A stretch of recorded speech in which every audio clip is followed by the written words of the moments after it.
Bonjour et bienvenue dans ce temps de l'Église ensemble, ce temps de sabbat, ce temps de louange, ce temps de prière. Où que vous soyez, mais nous sommes connectés tous ensemble. Alors aujourd'hui, on va vivre ce temps particulier avec Daniel Monachini, le président de notre fédération. Nous allons vivre ce temps de réflexion sur qui nous sommes finalement en tant que disciples, comment Jésus nous a appelés à le suivre et comment finalement cet appel a changé nos vies ou en tout cas peut changer nos vies. Alors je vous souhaite un bon temps de partage dans l'Église ensemble.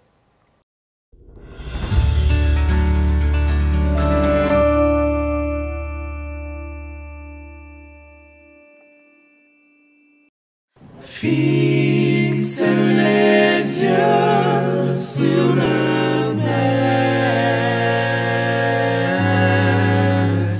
viens sous son merveilleux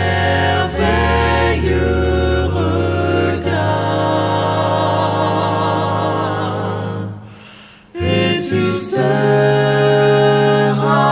dans tout ton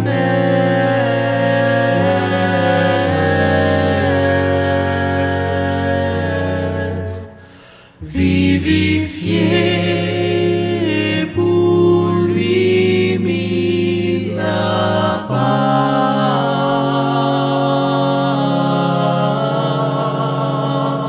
Quand écrasé courbant la tête,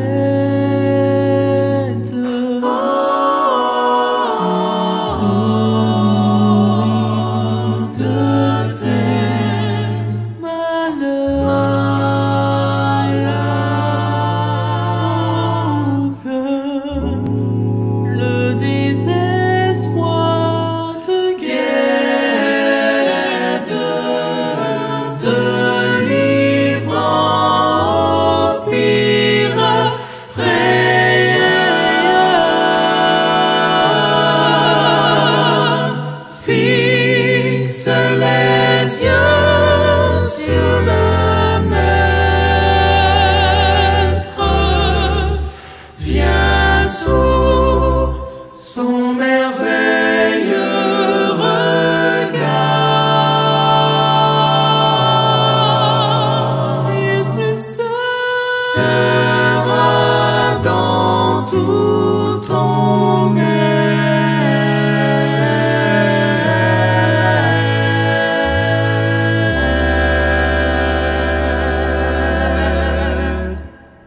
Vivifié pour lui mis à part.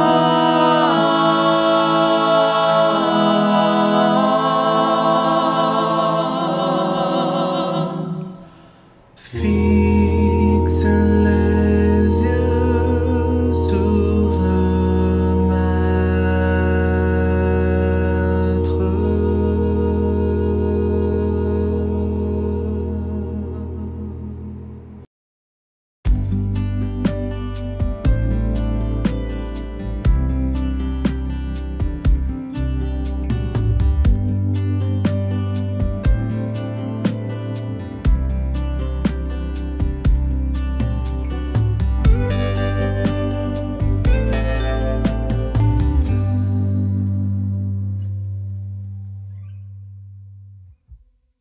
Chers amis, chères sœurs, chers frères, c'est un plaisir de nous retrouver pour partager autour de la parole du Seigneur, ensemble, dans notre Église ensemble. Et je vous invite simplement, humblement à prier pour que le Seigneur puisse nous accompagner pleinement dans cet échange, ce partage et bénir les fruits de cette réflexion dans notre vie, notre engagement, notre accueil de sa présence dans nos cœurs. Prions. Bon, et tendre Père Céleste, merci pour ce moment particulier, ce temps qui nous rassemble. Merci pour ce cadeau, ce don de ta parole qui nous guide. Merci pour ces nombreux conseils. Merci pour cet appel à te suivre, à t'aimer et à changer nos habitudes, notre comportement et te laisser travailler en profondeur dans nos cœurs, nos vies, nos caractères, afin de pouvoir offrir, Seigneur, une présence, un accompagnement, un sourire, une disponibilité, une générosité, toujours plus profonde, plus accueillante, Seigneur, plus proche de ce que tu étais quand tu cheminais parmi nous. Merci pour ce temps autour de ta parole. Au nom de ton Fils Jésus-Christ, nous t'avons prié. Amen. Je voudrais vous inviter à nous retrouver aujourd'hui autour de l'évangile de Jean et d'une rencontre toute particulière que nous avons dans cet évangile au chapitre 4, celle de la femme samaritaine. L'évangile de Jean, vous l'avez certainement déjà remarqué, nous présente une succession de moments beaucoup plus intimes que les autres évangiles. Jean prend du temps pour nous présenter ces moments qu'il a vécus où le Christ accueille, accompagne, échange, consacre du temps à l'individu, à l'être humain. Jean nous présentera aussi, avec beaucoup plus de détails et d'espace, ce temps tout particulier dans la chambre haute où Jésus va se retrouver avec les disciples avant la crucifixion et où il va partager, construire, tisser des liens, où il va ancrer ses promesses dans la rencontre, l'échange, le partage, l'écoute de ses disciples et dans la qualité d'un moment vécu. Bien évidemment, nous comprenons tous que Jean ici nous interpelle par la forme de son témoignage, de son évangile, en nous présentant un Dieu proche, en nous rappelant que le Christ, dans ces quelques années qu'il a passées avec ses disciples et dans son ministère public, a dédié du temps à l'individu. Pas simplement à des grandes prédications, pas à des grands événements, pas simplement à des miracles ou à des rencontres avec les chefs religieux sous forme de joutes verbales, non.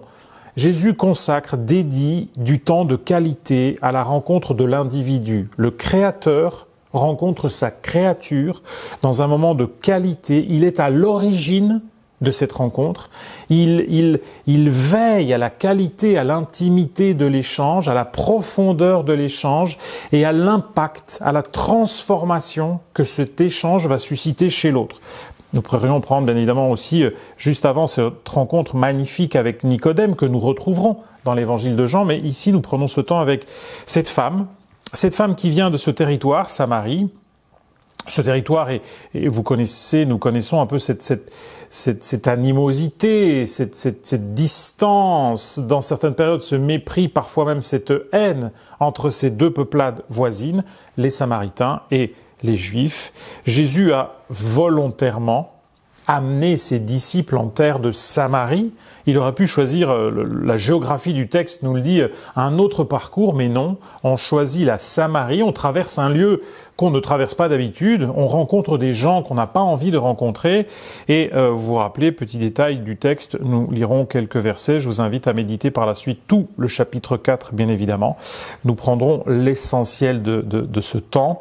Jésus va envoyer ses disciples acheter à manger. Vous imaginez la démarche. C'est non seulement des gens que vous ne voulez pas rencontrer, que vous ne voulez pas croiser, avec qui vous ne voulez avoir rien à faire, des gens que vous considérez comme impurs. Alors non seulement vous allez chez eux, vous les rencontrez, vous parcourez leur ville, vous échangez avec eux, mais vous allez manger ce qu'ils ont préparé et touché. Donc on dépasse toutes les barrières, tous les murs. On se retrouve entre créatures, accompagnés par le Créateur, pour nous retrouver à ses pieds et pour reformer une humanité, une fraternité qui a été brisée. Jésus reste seul avec cette femme. Vous connaissez ce récit. Nous savons de par les détails de l'époque qu'elle vient puiser à un horaire très étrange où les gens à l'époque, bien évidemment surtout les femmes, peut-être parfois les enfants, ne sortaient pas pour aller puiser, pour faire des travaux vraiment lourds, fatigants dans cette période très chaude de la journée. Jésus se retrouve dans ce vis-à-vis et on peut même imaginer que de façon assez naturelle, après ce chemin parcouru, il lui demande à boire. Et vous vous rappelez, je relis rapidement le verset 7 et 8, « Une femme de Samarie vint puiser de l'eau. Jésus lui dit, donne-moi à boire. » Car ses disciples étaient allés à la ville pour acheter des vivres. La femme samaritaine lui répondit, « Comment toi, qui es juif, me demandes-tu à boire à moi, qui suis une femme samaritaine ?» Petit commentaire de Jean pour vous et moi et pour ceux qui liront plus tard le texte et qui accueilleront ce témoignage sans peut-être parfois connaître tous les us et coutumes de l'époque, les Juifs, en effet, n'ont pas de relation avec les Samaritains. Fin du verset 9. En fait, Jésus propose la rencontre, Jésus invite, Jésus rencontre, Jésus tend la main et on lui claque la porte au nez. Elle refixe les normes, les barrières. Je suis une femme, tu es un homme. Je suis samaritaine, tu es juif. Il n'y a pas de rapport entre nous. Il n'y en a plus depuis des siècles. Il n'y en a pas à l'heure actuelle nulle part. Quelle est la nature, quel est le sens de cette question? Mais même la question, la rencontre, l'échange n'a pas lieu d'être. Et ici, je suis extrêmement touché par cette volonté du Christ qui, étape après étape, vous connaissez probablement un peu le récit, va réussir à toucher le cœur, l'intimité, va mettre en résonance le questionnement profond qui est d'ordre spirituel de cette femme et qui va être amené à se dévoiler. Et là, bien évidemment, vous comprenez cette leçon que je vous invite à garder à l'esprit. Quel est mon propre comportement quand je témoigne de la foi et de quelle foi je témoigne? C'est-à-dire, est-ce que j'incarne, je représente ce Christ, ce Dieu qui se veut proche et qui persévère même quand je le renvoie, même quand je le refuse, même quand je nie la rencontre, même quand par la suite Jésus à nouveau va se repositionner, va aller plus loin. Et vous connaissez ce récit quand Jésus va lui dire simplement, si tu connaissais le don de Dieu qui est celui qui te dit donne-moi à boire, tu lui aurais demandé à boire.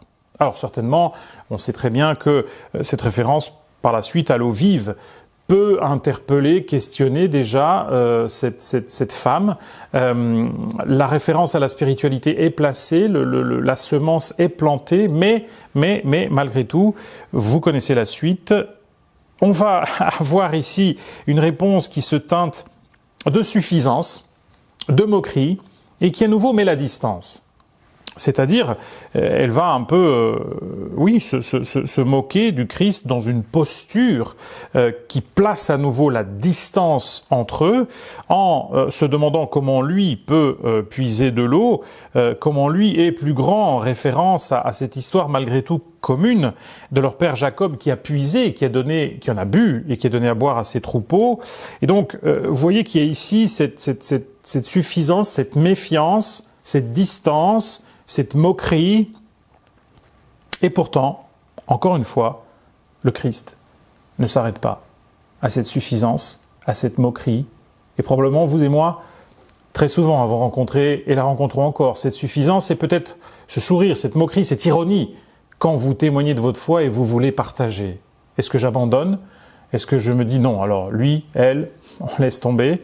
Ou est-ce que tout simplement, peut-être derrière cette suffisance, cette moquerie, derrière cette distance, je continue, et le Christ se met dans cette position de celui qui demande, de celui qui a malgré tout quelque chose à offrir, de celui qui est en capacité d'insister, alors tendrement, avec beaucoup de générosité, et d'interpeller cette femme qui va lui répondre cette fois-ci. Encore le Christ lui proposera cette eau vive et qui peut, elle, cette fois-ci, la référence est claire, c'est une source d'eau qui jaillira jusque dans la vie éternelle. On touche enfin à cette spiritualité clairement, à cette éternité, au salut. La femme lui dit « Seigneur, donne-moi de cette eau afin que je n'ai plus soif et que je ne vienne plus puiser ici. » Là, Jésus va, d'une façon très claire, et je trouve que c'est extrêmement touchant, surtout dans les conditions qui sont les nôtres aujourd'hui, Jésus va clarifier la situation en lui disant, si quelqu'un avait un doute, va chercher ton mari. Vous vous rappelez de cette petite phrase qui nous semble un peu en décalage, mais qui, pose clairement la rencontre. Nous ne sommes pas dans quelque chose qui pourrait être de la séduction, même si au verset 27, je vous invite à le relire, où Jean a vraiment cette grande honnêteté avec nous, cette grande transparence en disant là-dessus arrivèrent ses disciples. Jésus est en train de parler avec cette femme. Les disciples reviennent avec leur sac de courses, leur repas à emporter. Et Ils sont étonnés que Jésus parle avec une femme. Je continue la lecture, peut-être vos traductions sont un peu différentes, mais le texte dit toutefois, aucun ne dit que demandes-tu ou de quoi parles-tu avec elle. Votre traduction aura aussi que cherches-tu. Tu brises, Seigneur, les conditions religieuses, sociales, les relations hommes-femmes de l'époque. Tu es là seul avec elle. C'est une situation étrange, dirons-nous de façon polie. Jésus, bien évidemment, dans ce récit, je me réfère à nouveau à ce verset 16, quand il dit « Va, appelle ton mari et viens ici », c'est déjà, le texte nous dit par la suite que l'Esprit Saint lui a révélé qu'elle a eu 5 maris et qu'elle n'a donc à l'heure actuelle, dans ce moment-là, pas de mari. Mais en tout cas, cela éclaircit ce lien. Belle leçon pour chacun d'entre nous afin d'avoir des liens entre hommes, femmes clairs, jusqu'où ils peuvent l'être. Ici, Jésus va, dans cette révélation qui parle des événements cachés de la vie de cette femme, en lui disant « Tu as raison de dire « Je n'ai point de mari », car tu as eu 5 maris, et celui que tu as maintenant n'est pas ton mari, en cela tu dis vrai. » Un constat, une révélation surnaturelle, mais un constat d'un vécu, d'une vie, d'une succession de choix malheureux, difficiles, tristes, qui très probablement, très certainement ont isolé cette femme dans son village, dans sa communauté. Ce n'est pas une femme recommandable, ce n'est pas une femme respectueuse, ce n'est pas une femme, bien évidemment qu'un juif, mais un samaritain non plus ne côtoierait. Jésus ne pose aucun jugement, simplement un constat sur un parcours de vie, sur des souffrances, sur de la déception, sur peut-être cette aigreur, ironie, suffisance, ce masque que porte cette femme samaritaine et qui cependant derrière ce masque, eh bien, elle nous révèle derrière ce constat, vous voyez le verset 19 magnifique, « Seigneur », ce terme profond, riche, respectueux, lui dit la femme, « Je vois que tu es prophète ». Et la première question qu'elle pose, c'est intéressant de se dire, vous rencontreriez un prophète, je rencontrerai un prophète, je constaterai, je découvrirai le don de prophétie chez l'autre. Quelle serait ma première question? De quoi j'aimerais, quelle réponse j'aimerais avoir, quel élément est en moi, bouillonne, et quelle est cette première requête? Et vous voyez que la requête, elle est magnifique. Nos pères ont adoré sur cette montagne, et vous dites qu'il faut prier à Jérusalem. Donc, l'adoration, le culte, la spiritualité, la religiosité, j'ai soif, je cherche, j'attends. Je suis, bien évidemment, d'un côté comme de l'autre, rejeté. Ces lieux de prière, d'adoration, de culte, de communion avec Dieu me sont interdits. Où prier? Comment prier? Quels sont les codes? Comment me mettre en relation mieux avec ce Dieu, en réalité, que je cherche et dont ses représentants deviennent des obstacles, des barrières, des portes fermées à ma recherche. Et vous voyez qu'ici, Jésus, sans commenter trop ces différents éléments riches de sens et de l'héritage qu'a reçu Israël, de la pratique du judaïsme, Jésus posera effectivement, bien évidemment, ce même constat d'interdiction de pouvoir accéder à ces lieux de culte et de prière. Et Jésus va plus loin, beaucoup plus loin avec elle, verset 15, vous en rappelez, cette phrase que nous connaissons un peu tous, que nous récitons, qui nous enrichit, phrase qui n'a pas encore été révélée aux disciples. Les disciples sont-ils capables d'entendre ce que Jésus ici va dire? Cela a été clairement révélé par la suite à Jean. Jean, encore une fois, nous témoigne avec beaucoup d'humilité de leur décalage, de leur incompréhension, de leur lenteur dans leur parcours, comme individu et comme groupe de disciples. Jésus dira simplement, les vrais adorateurs, ils sont en esprit et en vérité. On se détache d'un lieu. Il a son historicité, son importance, sa valeur. On peut commémorer, on peut être touché par la fréquentation. Vous vous rappelez que même dans le livre des Actes, après la résurrection, les disciples vont continuer à aller au temple. Donc il y a ce souvenir, on commémore, on ne peut pas l'effacer simplement. Maintenant, pour toi et pour ceux qui suivront, ceux qui sont loin du temple, ceux qui n'auront pas de temple, les vrais adorateurs, c'est en esprit et en vérité. il y a une communion tout autre que tu peux construire, que je vous invite à construire. Il y a une authenticité, il y a la profondeur, il y a la validité de cette recherche, de cette attente au plus profond de toi. Mais, bien évidemment, il y a aussi cette spiritualité, ce Dieu proche en esprit, ce Dieu proche dans le souffle, ce Dieu proche dans les déserts, dans les bois, dans les montagnes, dans tes balades, dans la nature, dans le silence, dans le secret, dans la solitude, parfois dans la communion avec d'autres, mais dans un culte qui se construit dans un face-à-face. Ce Dieu totalement, entièrement disponible, ce Dieu qui génère la communauté, qui la nourrit, qui la bénit, avec tous les bienfaits de la rencontre, de se soutenir les uns les autres, de se retrouver, de fêter, de sentir la chaleur, la beauté d'un repas en commun. Mais tout cela se tisse, se construit, se nourrit bien évidemment d'un parcours individuel, d'une recherche, d'une attente, d'une rencontre, d'une intimité. La femme ira plus loin, et là encore, à nouveau, verset 25, une révélation unique, et vous voyez qu'elle en sait, cette Samaritaine, long sur l'attente prophétique, sur les Écritures, sur la foi, sur la religiosité. Elle lui dit, je sais que le Messie doit venir. Quand il sera venu, il nous annoncera toutes choses. Jésus lui dit pour une fois, directement, clairement, il n'y a pas ce mystère messianique qui prépare cette montée à Jérusalem et ce calendrier assez complexe dans lequel le Christ, Jésus, gère, si vous voulez, les différentes étapes de cette popularité ou de cette reconnaissance avec elle, il y a un aveu direct, clair, je le suis, moi qui te parle.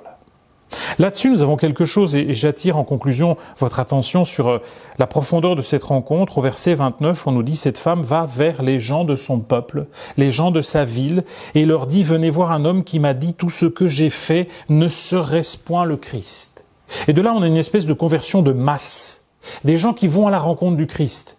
Des gens qui, par le message simple, mais ô combien profond, ô combien authentique, ou peut-être une forme de tristesse, de distance, de pudeur même, s'efface. Il m'a dit tout ce que j'ai fait, tout ce que vous savez que j'ai fait, toute cette vie que j'ai parcourue, ces tristesses, ces erreurs, ces égarements, cette solitude, cette tension avec vous, eh bien venez voir un homme qui m'a dit tout ce que j'ai fait. C'est particulièrement touchant et ici j'intériorise pour moi le premier, pour chacune d'entre nous ce témoignage qui n'est pas une succession de doctrines, une succession de vérités, mais qui est le changement, la conversion, la métanoïa profonde d'un cœur, d'une vie qui dépasse le mépris, la distance, la haine, la solitude, la rancœur, et qui va et qui annonce le Christ.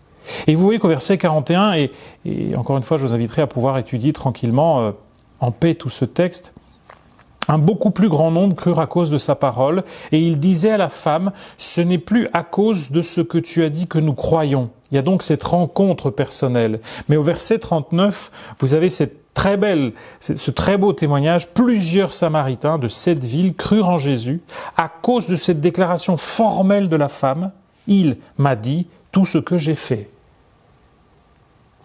Si cet homme peut susciter un tel changement, si cet homme peut dévoiler des secrets peut-être désagréables et compliqués, des échecs, ces choses qu'on préfère glisser sous le tapis, les amis, qu'on n'écrit pas dans un CV, si lui, il peut toucher les errances de ma vie, mes erreurs, mes échecs, ne pas me les reprocher, faire de moi quelqu'un d'autre, qui les dépasse, qui se tourne vers l'autre, qui construit, qui annonce, qui bénit, qui sauve dans son témoignage, alors la rencontre vaut la peine.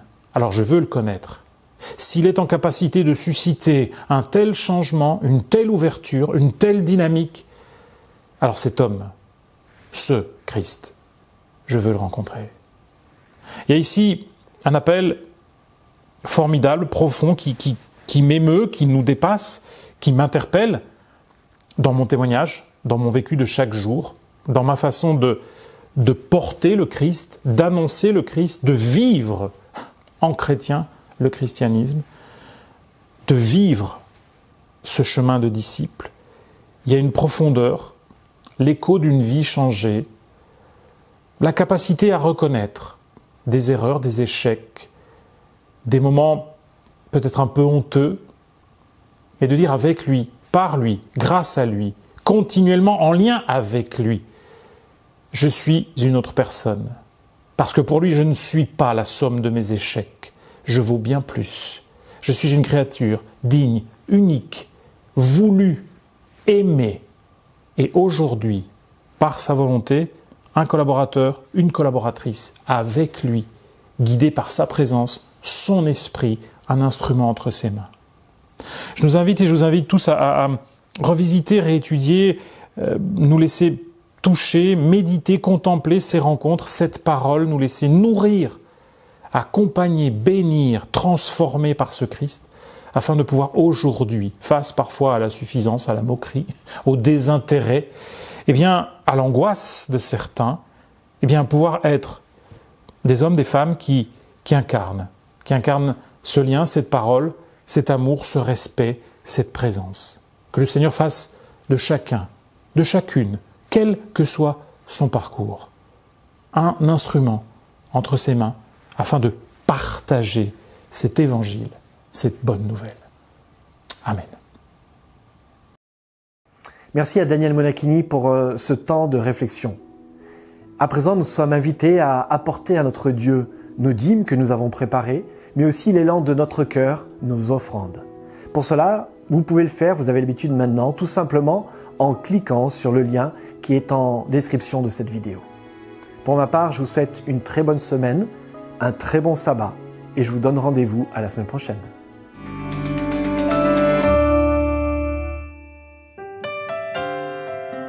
Le lendemain, Jean-Baptiste vit Jésus venant à lui et il dit: Voici l'agneau de Dieu qui ôte le péché du monde.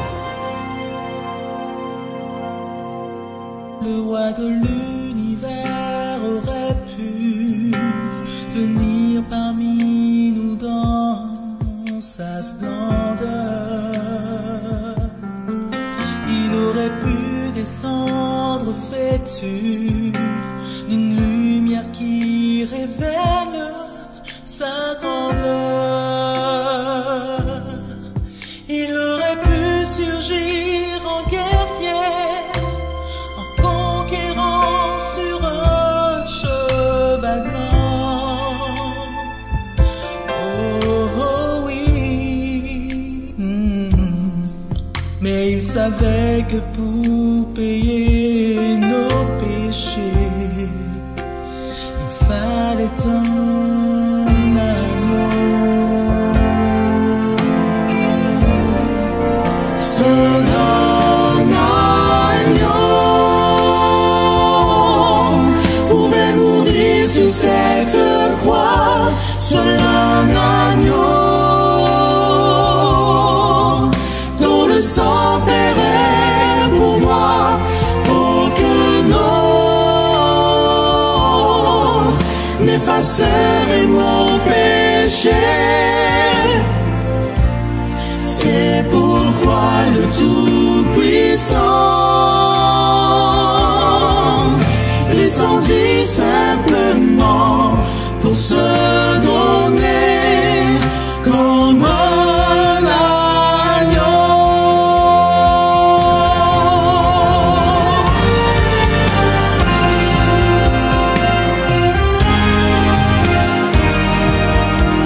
Au cours des siècles, les enfants de Dieu avaient placé leur offrande sur l'autel. Leur geste était agréé des cieux, mais n'apportait pas le pardon éternel. Jusqu'à ce jour où le Tout-Puissant a décidé qu'était venu le temps. Oui, le temps d'accomplir le sacrifice infini, de nous donner